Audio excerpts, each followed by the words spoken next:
Good evening. Very pleased to have Mr. Thierry Delvaux, CEO, GLL, Middle East and Africa. Thank you very much for tonight's presentation. We have noticed your in-depth sustainability strategy and all that. Would like to know more about your implementation action plan of your sustainability strategy, because as you know, lots of talks on sustainability when it comes to strategy, but what about the implementation and action plan? Well, first, I would like to say that as a firm, we made a carbon net zero pledge, which we will achieve by 2040. So, in order to achieve those objectives, you can only do it if you have an implementation plan. Which is something that is cascaded down from Chicago and the global headquarters. We actually met as a leadership last June in Copenhagen. We spent 4 days between four walls putting together that strategy, which is being refined now and will start being implemented by mid-year of this year. Yes, it's there's a lot of talk. A lot of people are checking the boxes, but I think today, most of the world realize that it's time to take actions, and we are clearly taking actions. We're also taking actions in 40% of the global emissions are coming from the built environment, and we are one of the largest real estate company in the world. And therefore, it is our duty as a firm to educate our client and help them achieve those goals. So we have developed and invested into a large sustainability practice here in this region, and we see the request and demand from our clients flowing literally, because a lot of them actually don't always know what sustainability is. So it's our role to support them and take them through the steps, through the journey, if you will. When it comes, what are the major challenges of implementation with your stakeholders, with your partners? Unfortunately, awareness is building up. Fortunately, awareness is building up, but it's not there with many players across the board. So what are you doing? What are the major challenges, and how are you planning to tackle that? I mean, the main challenge that they're facing is financial. It's the cost, because it costs more to build a highly sustainable real estate asset. And therefore, you need to be 100% convinced that this is the right thing to do. You have to be convinced on the return on investment.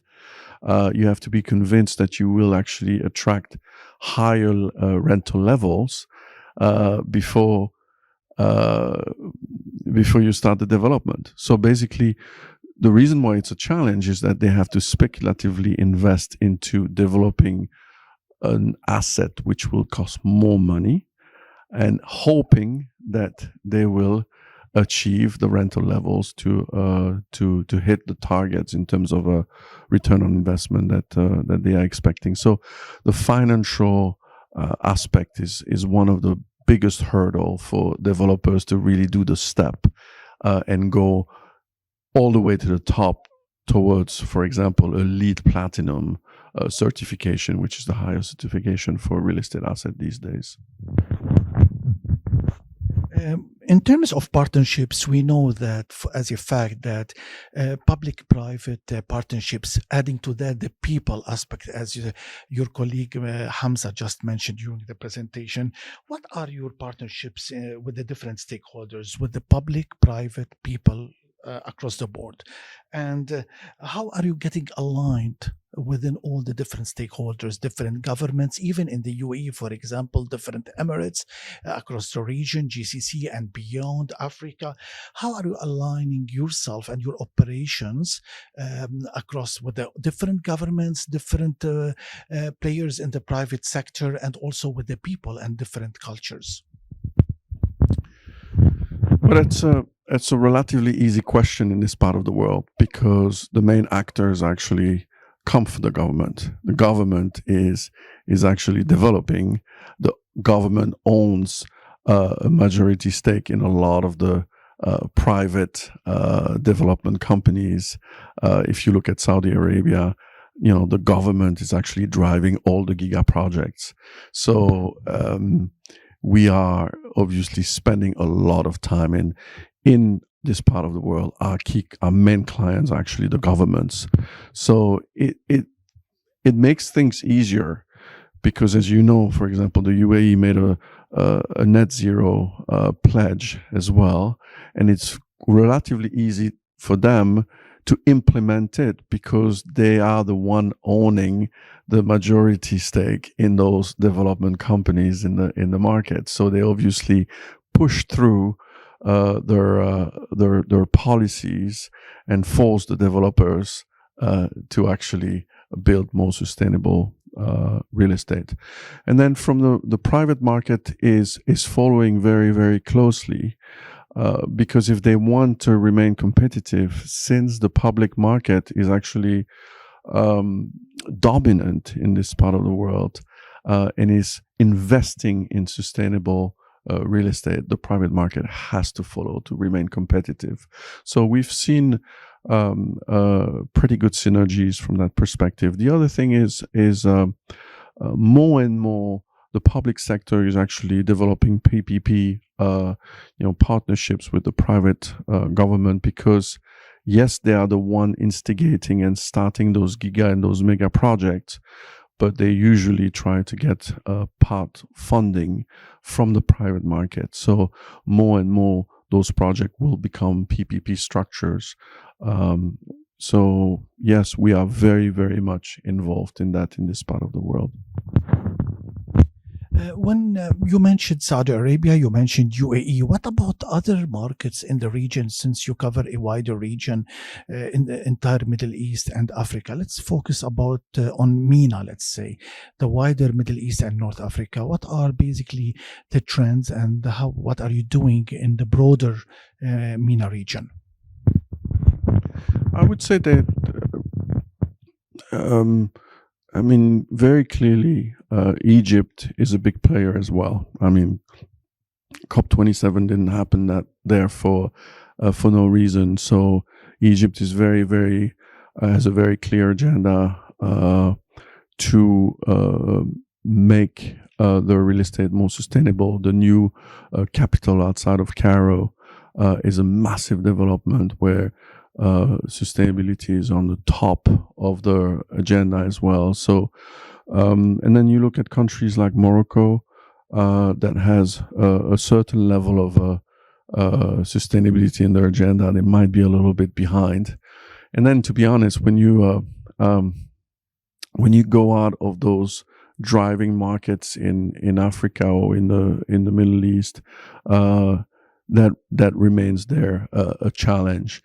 But I would say that this is also the responsibility, the duty of a company like JLL that has work and clients and engagement in all those smaller geographies across Africa to educate them and support them and push them to try to catch up with the larger countries which have already more invested into sustainability. So it's a long journey. But it's, like I said, the duty of our firm and company like us to try to push those countries and those marketplaces to catch up with the larger economies in the region. Obviously, as you mentioned, and as your colleague mentioned during the presentation, green finance is the biggest hurdle. What do you see? What are the best solutions and practices that you're planning, basically, or solutions that you're trying to find for yourself as a company and for your clients? Green finance is a hurdle, but it's also an opportunity, right? It's somehow an incentive for developers to build more green real estate and receive the financing, more sort of attractive financing conditions on the market. So I actually very much welcome this initiative, and we need the support of the bank to push the green financing and to push companies to go for green financing.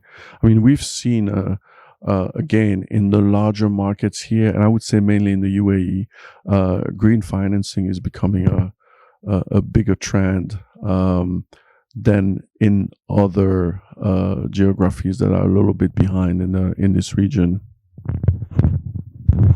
Last question about regulations and policies. Basically, you're very close to the government. It's very dynamic, as you know. Governments in the Middle East are really very dynamic and all that. What are you doing? Which regulations that you recommend as JLL, basically, or you would like to see to accelerate the development and the adoption of sustainability and ESG across your sector specifically? Yes, absolutely. So we have very regularly we have sessions with the government here where they ask us questions. They're very, very proactive. You made a very, very good point that they run their country as a business more than running the country using politics. So they come to us, to the private market, and they ask us, what do we need to do to continue to develop the market, to continue to become a more transparent real estate market? And we advise them. One of the things that we would like to achieve is instead of creating tax to actually push and force the real estate players to integrate sustainability as part of their policies, it's more trying to convince the government to give incentives for developers to build more sustainable. So our discussions has been more around creating the right incentives to push and motivate the developers to go faster on their sustainability agenda. Thank you, Mr. Delvaux, for your tonight's presentation.